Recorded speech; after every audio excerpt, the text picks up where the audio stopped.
Auto कंपनियों ने मई के दौरान काफी अच्छे बिक्री के आंकड़े पेश किए हैं। इस दौरान हीरो होंडा की बिक्री में करीब 22% की बढ़ोतरी दर्ज की गई है। वहीं मारुति सुजुकी की बिक्री 15% से ज्यादा बढ़ी है। क्या आने वाले समय में भी कंपनियों के बिक्री आंकड़े बेहतर रहेंगे? जानने के लिए बात करते हैं सेंट्रम ब्रोकिंग के सीनियर रिसर्च एनालिस्ट महंतेश सब्रत से। महंतेश, अगर हम सबसे पहले टू व्हीलर्स पर नजर डालें, उसमें हीरो होंडा के आंकड़े हमने देखे काफी अच्छे रहे हैं। बिक्री जो है वो 22% बढ़ी है। अगर आप देखेंगे मंथ ऑन मंथ हालांकि जो बढ़त है वो सिर्फ 3% की रही है।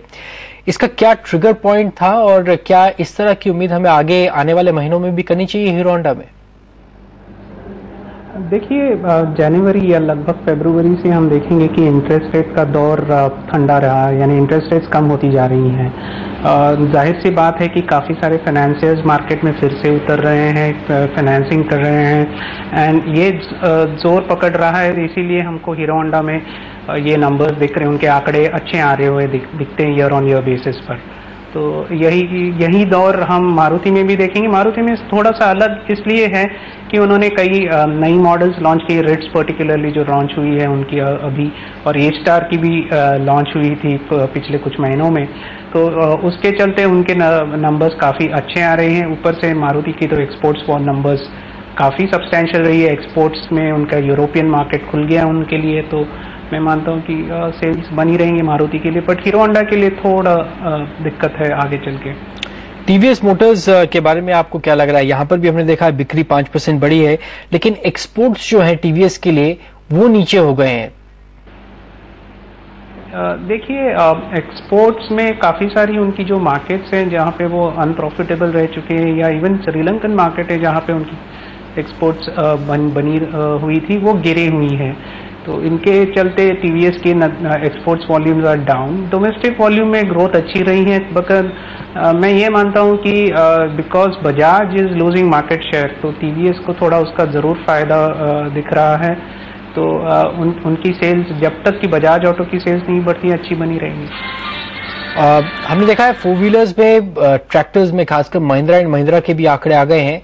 हालांकि मई बिक्री कुल मिलाकर अगर आप देखेंगे तो कम हुई है 20,000 से 16,000, लेकिन अगर सिर्फ आप ट्रैक्टर्स की बिक्री देखेंगे तो वो बढ़ गई है 9,400 से बढ़कर 13,500।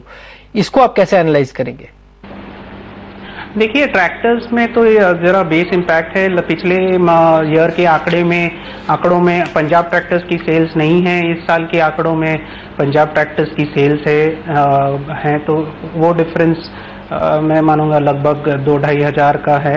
तो अगर वो क्लोज आउट कर ले तो फिर भी थोड़ा सा ग्रोथ है ट्रैक्टर्स में, तो ये एक अच्छी परफॉर्मेंस रही है। बट ऑटोज में ज़ाइलो की जो उनकी बुकिंग्स रह चुकी थी वो डिलीवर नहीं कर पाए थे क्योंकि पिछले महीने में उनकी स्ट्राइक हुई थी नासिक के प्लांट में।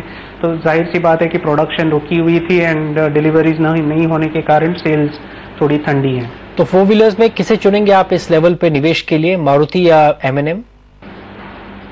देखिए, पहले तो हमारे सभी ऑटो स्टॉक पे कॉल थोड़ा नेगेटिव है। काफ़ी शार्प रन अप हुई है सभी स्टॉक्स में, बट रिलेटिवली स्पीकिंग अगर मैं कहूँगा तो सबसे बढ़िया ऑटो स्टॉक इस समय केवल अशोक लेलैंड है बिजनेस के तौर पे। उनकी ग्रोथ मोमेंटम अच्छी रहेगी, but they are all expensive stocks. साथ ही टू व्हीलर में भी आपको लगता है कि अगर आपको चुनना पड़े हीरो होंडा टीवीएस में से किसे चुनेंगे? फिलहाल टीवीएस को तो चुनेंगे, हमारे कवरेज में तो है नहीं, but then because the stock performance has been skipping under this valuations, तो उसमें थोड़ा वैल्यूएशंस री रेटिंग है। बट टीवीएस को अपने ऑपरेशंस में काफ़ी सुधार लाना पड़ेगा for the stock to be substantially re rated. चलिए, बहुत बहुत धन्यवाद आज हमसे बात करने के लिए।